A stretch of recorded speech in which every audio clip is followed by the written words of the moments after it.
Think back over the learning experiences you've had in your life. This could include schools you went to, university, things you've learnt in your work or leisure time, any time you've learnt something new. I'll bet that many of the things that are popping into your memory now are stories. These could be stories, fictional or true, that you've heard or read. Think of the story of Rosa Parks in 1955, the bombing of Pearl Harbor, or George Orwell's 1984. They could also be stories in which you are the main character. That time you spent the summer building a canoe? That's a story in your head now. They could also be stories that are hypothetical, or that could take place in the future. The story about what will happen if we continue to release greenhouse emissions? The story about what will happen if you stop going to work or school? These are stories too. The more you look, the more it seems that stories are right at the root of how we remember things. But they are also at the root of how we communicate. Let's look at the theory. Walter Fisher, in his 1987 book, Human Communication as Narration, Toward a Philosophy of Reason, Value and Action, argued that all meaningful communication happens through storytelling, or reporting of events. He also claimed that stories are more persuasive than arguments. This is because stories appeal to our emotions, as well as our reason. He also argued that stories are a key part of how we process and remember information. Stories provide a structure that makes complex information easier to grasp, and helps us to see how disparate elements fit together. Fisher's insights into the role of stories are collectively known as the narrative paradigm. The theory has been influential in the field of communication studies, challenging the idea that rational arguments are the most effective means of persuasion. But it also has a lot to teach those working in learning and education. Let's explore why. The more we think about Fisher's observations, the more it fits with further observations we can make about stories. We can start to understand why stories are so powerful. Take, for example, a marketing team planning a video that communicates the benefits of a particular product to be placed on the company's website.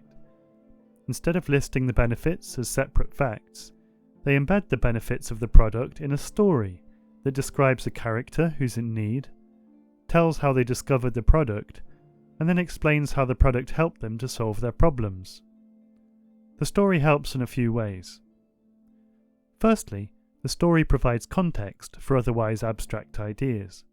The benefits of the product are linked to the context of the fictional character's problems, which in turn provide opportunities for the person watching to make links with the context of their own world and problems. Secondly, the story, if written well, can invoke an emotional response in the person watching. This activation of the emotions can increase the impact of the message and make the person watching the video more likely to remember it. Finally, the story helps the listener to visualize the information in a way that just the abstract facts couldn't. This stimulation to the visual parts of the brain also makes it easy to remember. Let's look at how you can apply the power of stories in your own life. Exactly how this finding can be applied depends a lot on your context. Ordinary people, in their day-to-day lives, have been using stories to help them remember things for thousands of years. You can ditch your shopping list, on which you've written apples, eggs, bread, milk and coffee, when you've spent a few minutes imagining a story in which you narrowly avoid a giant apple which falls from a tree above you, which then smashes like an egg on the floor, and you try to wipe it up with a slice of bread, whilst powering yourself with milky coffee. Students can seek to activate the power of stories by seeking out the stories that are related to the subjects they're trying to remember, whether that means historical novels, biographies, landmark legal cases, or tales of famous discoveries. Teachers at younger ages have long known that regularly telling stories to their pupils is impactful, and the best teachers of teenagers and university students share relevant anecdotes in their classes and lectures. People who teach or train adults, or who design instructional materials, have perhaps neglected this crucial aspect of learning. But stories, whether they are literally true accounts or analogies for what's being learnt, are never far away. It's up to you to seek them out and use them to superpower your teaching and learning. I'll be putting out more videos breaking down powerful concepts for learning professionals, so feel free to subscribe if you're interested in seeing those, or let me know in the comments below any topics you'd like me to cover in the future.